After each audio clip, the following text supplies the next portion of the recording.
saya Nur Ali Adura binti Syamsul. Dengan kawan-kawan saya nak ceritakan tentang Maria Montessori. Latar belakang Maria Montessori adalah beliau dilahirkan pada 31 Ogos 1870 di Chiaravella, Ancona di Itali. Beliau meninggal dunia pada 6 Mei 1952 pada umur 81 tahun di Norwich, Netherlands. Beliau merupakan seorang pendidik berbangsa Itali, saintis, pakar perubatan, ahli falsafah, penyokong gerakan kewanitaan feminis, seorang humanis dan merupakan pendidikan awal kanak-kanak yang telah dicalonkan untuk menerima hadiah Nobel keamanan. Sejarah Montessori adalah model pendidikan Montessori ini diasaskan oleh Maria Montessori 1870 hingga 1952. Merupakan seorang tokoh pendidikan di Rom. Beliau mempunyai pengalaman mengenai pendidikan kanak-kanak yang tercecah akal.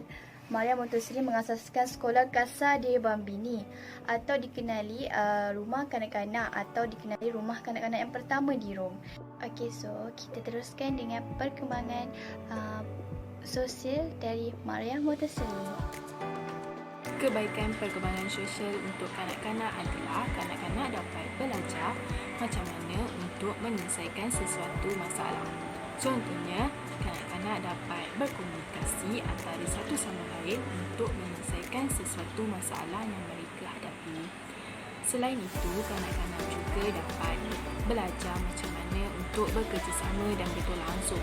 Contohnya, kanak-kanak dapat bekerjasama dengan baik apabila membuat kerja dalam kumpulan dan bertolak ansur untuk menerima pendapat atau idea yang diberi oleh orang lain. Seterusnya ialah kepentingan perkembangan sosial. Perkembangan sosial ni dia amat penting untuk membina karakter kanak-kanak pada masa hadapan. Dengan adanya perkembangan sosial ini, kanak-kanak akan belajar bagaimana dia nak hasilkan hubungan sosial dia dengan orang yang ada dekat sekeliling dia, serta cara dia nak berkomunikasi dengan rakan-rakan dia, sama ada ketika dia bermain atau belajar. Keburukan perkembangan sosial Maria Montessori ialah ahli psikologi menasihati ibu bapa kepada kanak-kanak yang pemalu untuk berhati-hati dengan kaedah tersebut kerana ini melibatkan kebebasan yang sangat banyak untuk kanak-kanak dan kanak-kanak yang tenang tidak mungkin meminta pertolongan sekiranya mereka tiba-tiba tidak dapat melakukan sesuatu atau membuat sesuatu. Sebagai contoh, kanak-kanak tidak tahu menggunakan gunting atau tidak tahu mencuci pinggan selepas makan. Kerana kaedah Maria Montessori mengajar kanak-kanak untuk berdikari dan membuat sendiri. Yang kedua, kaedah Montessori juga mencatat bahawa setelah suasana demokratik berlaku di dalam kumpulan Montessori, anak hampir tidak terbiasa dengan peraturan tadika dan sekolah biasa. Itu juga kerana kanak-kanak akan memilih subjek apa yang diminati untuk belajar kerana kaedah Montessori mempunyai prinsip bebas untuk memilih subjek yang harus anak belajar dengan pilihan sendiri.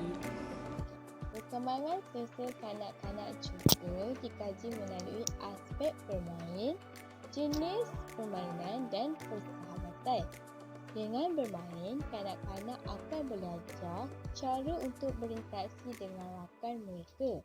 Sebagai contoh, kanak-kanak tu akan pergi kat kawan dia dan dia akan tanya kawan dia, boleh tak nak main sama-sama, boleh tak nak pinjam barang tu. Jadi diorang akan berkomunikasi daripada situ. Okey, kesimpulannya, kita ni sebagai ibu bapa atau penjaga wajib menggalakkan anak-anak kita untuk menyertai pelbagai aktiviti atau membiarkan anak-anak kita ni bermain bersama dengan kanak-kanak yang lain supaya mereka dapat mendatangkan kesan yang positif dan negatif kepada diri mereka. Sebab kanak-kanak ni dia belajar melalui memerhati dan peniruan.